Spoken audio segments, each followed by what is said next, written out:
ಹೇಗಿದ್ದೀರಿ ಎಲ್ಲ welcome to the channel.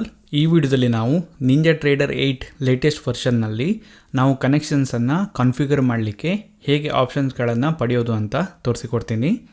ನಾವು ನಿಂಜಾ ಟ್ರೇಡರ್ 8ಅನ್ನು ಹೊಸದಾಗಿ ನಮ್ಮ ಕಂಪ್ಯೂಟರಲ್ಲಿ ಇನ್ಸ್ಟಾಲ್ ಮಾಡಿದಾಗ ಡೇಟಾ ಫೀಡ್ ಕನೆಕ್ಷನನ್ನು ಮಾಡೋದಕ್ಕೆ ನಾವಿಲ್ಲಿ ಕನೆಕ್ಷನ್ ಮೇಲೆ ಕ್ಲಿಕ್ ಮಾಡಿ ಕನೆಕ್ಷನನ್ನು ಕಾನ್ಫಿಗರ್ ಮಾಡಬೇಕಾಗತ್ತೆ. ಆದರೆ ನಿಂಜಾ ಟ್ರೇಡರನ್ನು ಹೊಸದಾಗಿ ಇನ್ಸ್ಟಾಲ್ ಮಾಡಿದಾಗ ಕನೆಕ್ಷನಲ್ಲಿ ನಮಗೆ ಕೇವಲ ಪ್ಲೇಬ್ಯಾಕ್ ಅನ್ನುವ ಆಪ್ಷನ್ ಮಾತ್ರ ಕಾಣಕ್ಕೆ ಸಿಗುತ್ತೆ.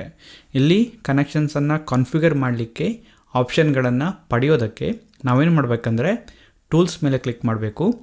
ನಂತರ ಕೆಳಗಡೆ ಆಪ್ಷನ್ಸ್ ಅಂತ ಸಿಗುತ್ತೆ, ಅದ್ರ ಮೇಲೆ ಕ್ಲಿಕ್ ಮಾಡಬೇಕು. ಆಗ ನಮಗೆ ಇಲ್ಲಿ ಒಂದು ವಿಂಡೋ ಸಿಗುತ್ತೆ. ಇದರಲ್ಲಿ ನಾವು ಜನರಲ್ ಕ್ಯಾಟಗರಿ ಮೇಲೆ ಕ್ಲಿಕ್ ಮಾಡಿ ಬಲಗಡೆಯಲ್ಲಿ ಬಂದರೆ ನಮಗೆ ಮಲ್ಟಿ ಪ್ರೊವೈಡರ್ ಅಂತ ಕಾಣಕ್ಕೆ ಸಿಗುತ್ತೆ. ಇಲ್ಲಿ ಚೆಕ್ ಬಾಕ್ಸನ್ನು ಚೆಕ್ ಮಾಡಬೇಕು. ನಂತರ ನಾವು ಅಪ್ಲೈ ಮೇಲೆ ಕ್ಲಿಕ್ ಮಾಡಿದರೆ ನಿಂಜಾ ಟ್ರೇಡರ್ನ ರೀಸ್ಟಾರ್ಟ್ ಮಾಡಿ ಅಂತ ಹೇಳುತ್ತೆ. ನಾವು ಓಕೆ ಮೇಲೆ ಕ್ಲಿಕ್ ಮಾಡಿ ನಂತರ ಇಲ್ಲಿ ಓಕೆ ಮೇಲೆ ಕ್ಲಿಕ್ ಮಾಡಬೇಕು. ಈಗ ನಾವು ನಮ್ಮ ನಿಂಜಾ ಟ್ರೇಡರನ್ನು ರೀಸ್ಟಾರ್ಟ್ ಮಾಡಬೇಕು. ನಿಂಜಾ ಟ್ರೇಡರನ್ನು ರೀಸ್ಟಾರ್ಟ್ ಮಾಡಿ ಆದ ನಂತರ ನಾವಿಲ್ಲಿ ಕನೆಕ್ಷನ್ಸ್ ಮೇಲೆ ಕ್ಲಿಕ್ ಮಾಡಿದರೆ ನಮಗೆ ಕನೆಕ್ಷನ್ ಆಪ್ಷನ್ ಇಲ್ಲಿ ಕಾಣಕ್ಕೆ ಸಿಗುತ್ತೆ. ನಾನಿಲ್ಲಿ ಕಾನ್ಫಿಗರ್ ಮೇಲೆ ಕ್ಲಿಕ್ ಮಾಡಿದರೆ ನೀವಿಲ್ಲಿ ನೋಡ್ಬೋದು ನಮಗೆ ಹೆಚ್ಚು ಆಪ್ಷನ್ ಸಿಗುತ್ತೆ. ಇಲ್ಲಿ ನಾನು ಡೇಟಾ ಪ್ರೊವೈಡರ್ಗೆ ಆಕ್ಸೆಲ್ ಪಿಕ್ಸನ್ನು ಯೂಸ್ ಮಾಡ್ತೀನಿ. ಸೊ ಇಲ್ಲಿ ನಾನು ಆಕ್ಸೆಲ್ ಪಿಕ್ಸನ್ನು ಕಾನ್ಫಿಗರ್ ಮಾಡೋದಕ್ಕೆ ಆ್ಯಡ್ ಮಾಡ್ತೀನಿ.